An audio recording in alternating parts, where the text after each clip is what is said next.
Welcome back to our Sekiro 100% walkthrough. In the previous episode we took out the armored warrior on the bridge and we're going to be heading up towards the top of the mountain on this one and taking out the folding screen monkeys. My name is Azzavhar or Azza. Now let's get into the video. So, in this area here we got a few bits and bobs to pick up. Nothing crazy important, but just like random items that are scattered around. We've got a few carps in this water that we can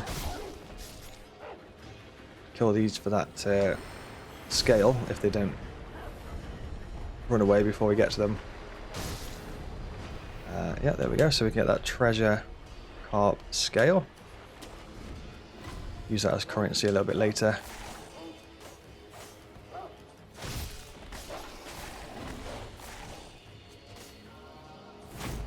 Go for whirlwind slash on these, I think. Usually whirlwind slash or doing a perfect parry is a good way to take care of the dogs. And we're just going to do a little bit of loot and shoot, basically running around grabbing all the stuff. Milk can sugar there. We've got the failed experiments there. Thrown down the cliff. Watch out for monkeys landed on your head. Obviously I did that on purpose just to show you. Just to give you a warning about the monkeys, of course.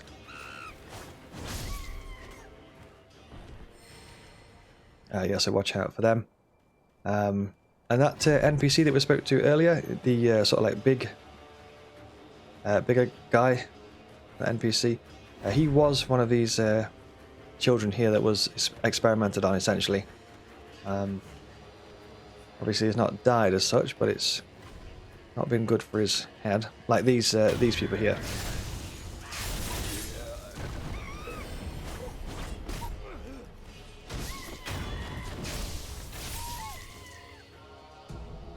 So we've got a balloon there, persimmon there, spirit emblems.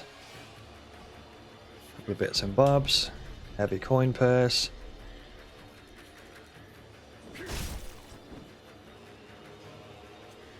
Now this monk, that was straight in the mouth. Straight in the mouth. It's not a good way to go, really. That is it.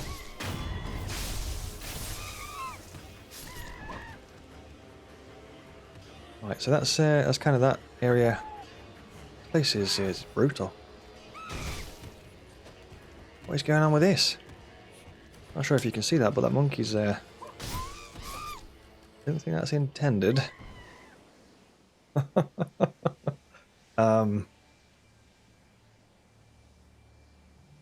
see. Anyway, moving swiftly forward. Let's let's move on. Yeah, so that NPC that we spoke to earlier with his quest line is one of these children that was essentially experimented on but didn't become what they wanted to actually achieve. And I forgot the name of the place in the previous episode that one of the options you can send the NPC to is send him to, I think it's the Halls of Illusion. Or Illusionary Halls, or something of that nature. That's the name of the place, I forgot that earlier. That's the white pinwheel that you can give him the white pinwheel and he goes to the Halls of Illusion. I suppose that's classed as like the good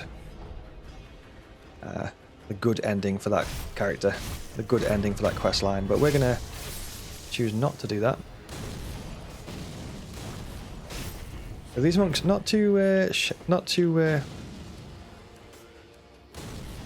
tricky is the word I'm looking for. Not too tricky with these monks. It's just a couple of hits and their posture is normally broken. Just be careful of those exploding thingies. They can do a perfect parry though, which is sometimes a bit spicy if they do that. There we go. So yeah, usually about 2 or 3 hits with these bad boys to break their posture. And that is that for now. A couple more things we can do. We've also got a mini boss that we can fight in just a moment. So another just kind of loot and shoot in this area here. Where are we going?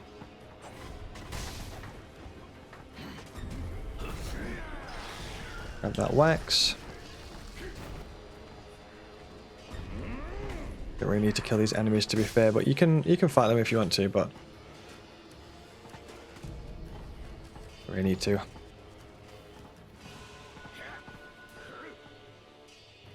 Just gonna do a little bit more looting. Just check that we had Whirlwind Slash on, because we'll use some Whirlwind Slash in just a moment.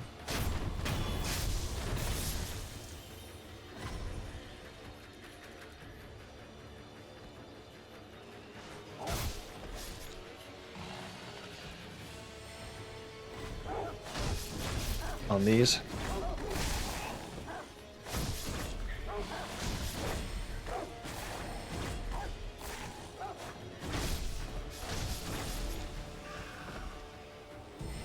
A balloon there.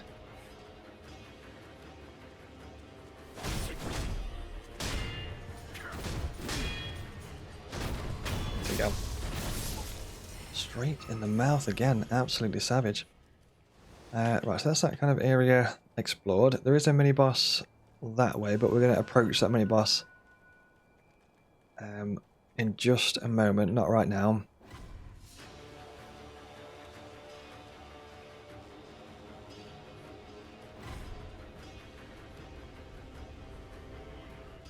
That should be fine around here. Might be able to get some stealth kills every so often on certain enemies. If you can approach them before they know you're there, you can sometimes bag yourself a stealth kill. Quite useful. And I was hoping that blood smoke was on actually, but it isn't. That still worked out alright. Probably going to put blood smoke on just in case we need to pop it.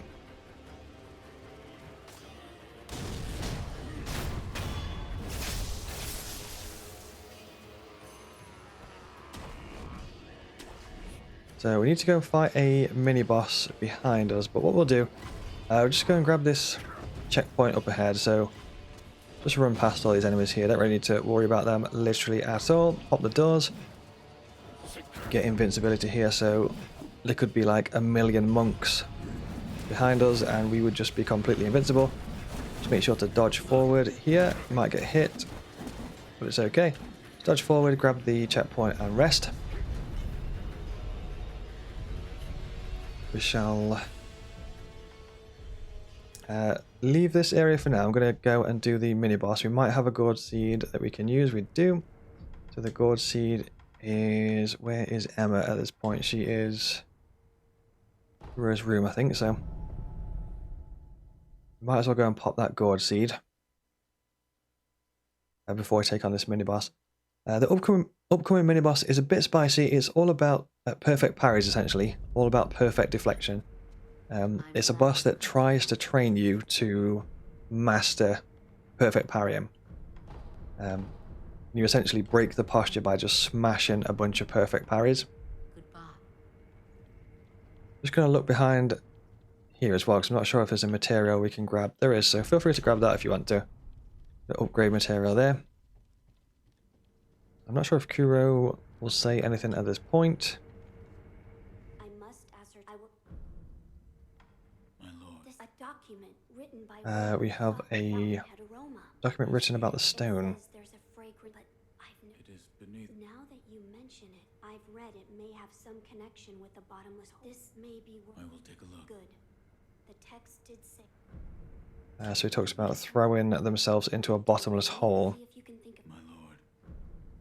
We kind of went near the bottomless hole a little bit earlier, but we're actually not going to use that way, but we could explore it.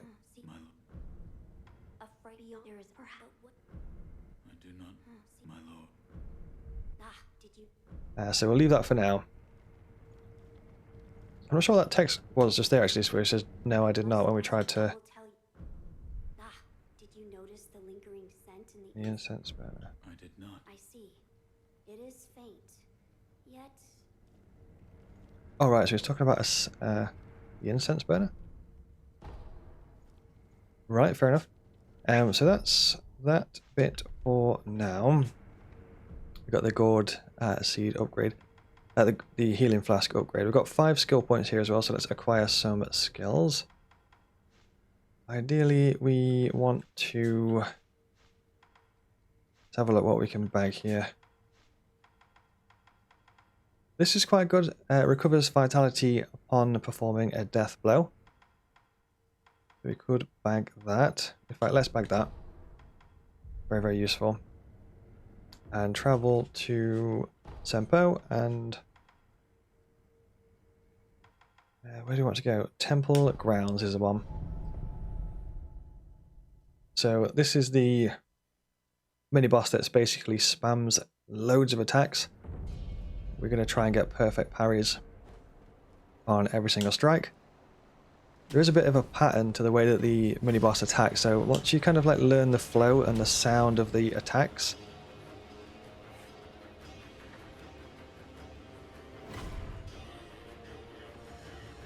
it's always the same kind of pattern, so it's almost like a DDR or something where you press the right buttons at the right time, if that makes sense. I'll show you what I mean in just a second. So what we'll do for this fight is use Gokhan's Sugar. In fact, we'll try and get a stealth kill first of all, so you can get a stealth death blow if you're lucky. So let's give it a whirl. Hopefully we can get it. We can. Got one more death blow to do. So what I'm going to do first of all is try and take out the adds before focusing on the actual main boss, because some of these adds are a massive pain.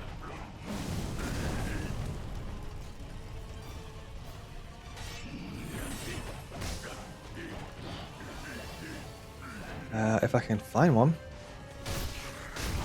There we go. There might be some more, but I'm not 100% sure. Just going to pick up these sugars before we fight. Gunpowder.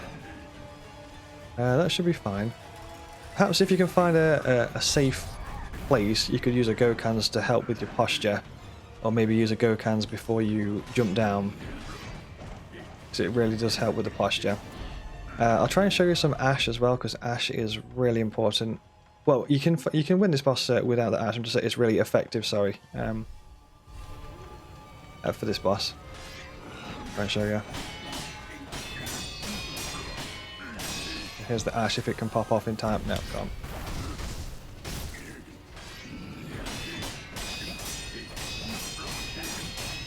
Try and show you the ash if I can get it.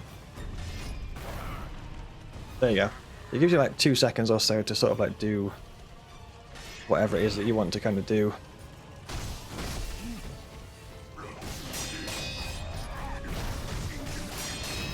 There you go. Got a prayer bead there as well. So firecrackers will also kind of give you that couple of seconds to do what you need to do. So you can use firecrackers, or you can use the ash to kind of buy yourself a couple of seconds, maybe to heal up or to back up or whatever it is you need to do. Just use the ash or the firecrackers to achieve that.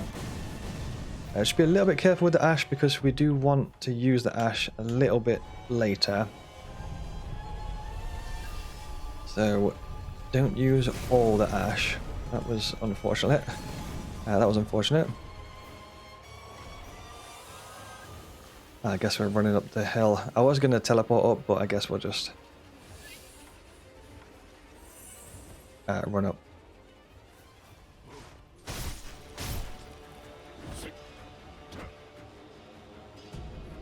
One go sugar there.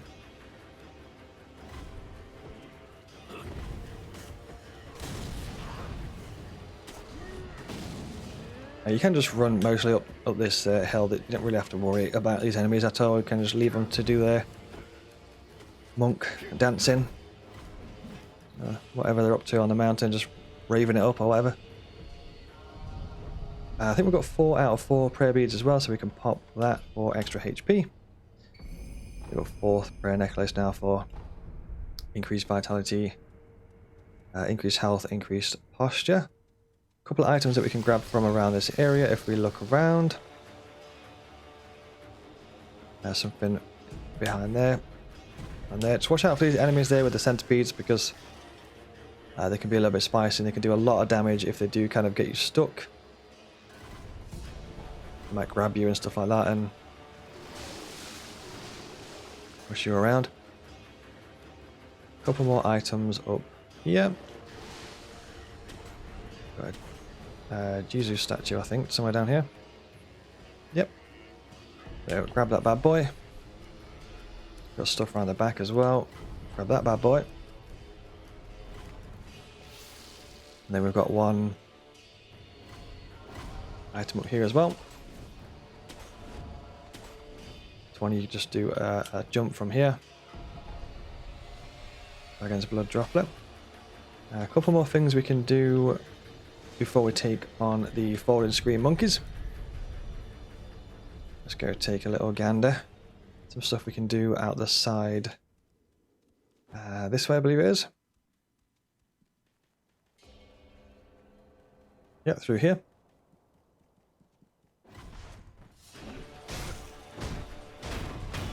There we go. Quite interesting fact here about the shinobi eyes as well. The way that Sekiro sees. Oh, 1 second, hold that thought.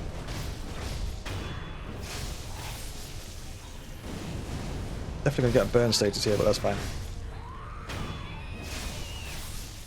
There we go. So you notice that the way that the sort of color scheme looks changes from here to here. And that's basically Sekiro's eyes doing their shinobi thing. So if you look at the way that his eyes look here, then we compare that in a second. When we go into this area here, it actually goes really dark in this cave.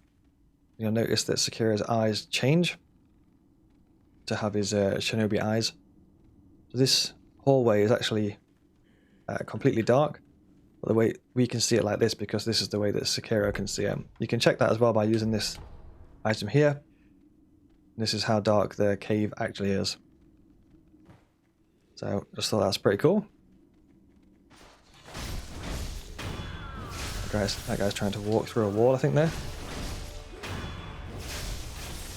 Trying to find a speedrun shortcut, perhaps.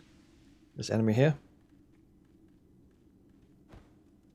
So a couple of things we can bag in here. So there is a key item that does appear down here a little bit later. Grab that balloon. I don't think the key item is here just yet. I think it appears later, but let's find out.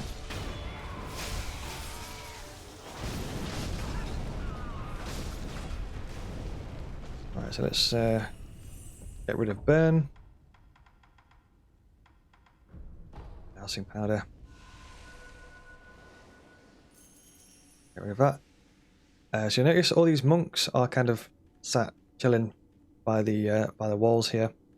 And you've got the head monk here. So it doesn't look like he's got the key item right now, but he has a key item for us a little bit later. So this area here is quite important. So just pop this place in your memory for now.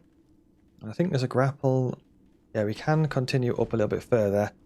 And there's like a monk text that we can grab just up there.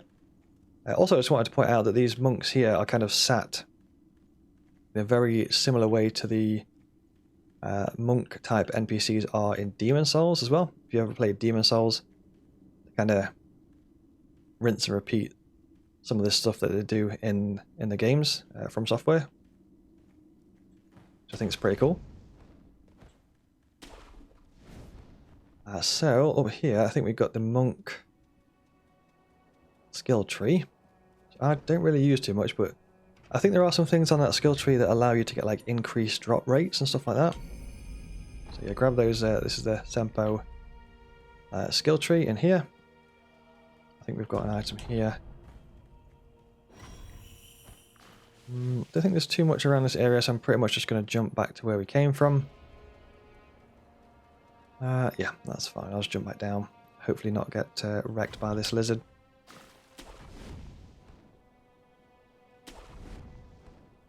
There we go. So, jump back across here. Some Acco sugar there. Feel free to bag that. And just work our way back to the sculptor's idol. And rest at this. So an important item that we are definitely going to use on this fight is the green sugars, the invisible sugars. So if we use the invisible sugars, this fight is insanely fast and easy. So use it here. And we're going to inspect. This place here is essentially the Hall of Illusion, or the illusionary hall that's created by the monks to hide away some important things. Mainly two important things. One being the mortal blade. One is the result of their experimentation.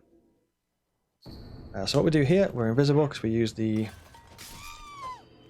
green sugar. Turn around, slice a few times behind you, get the invisible monkey.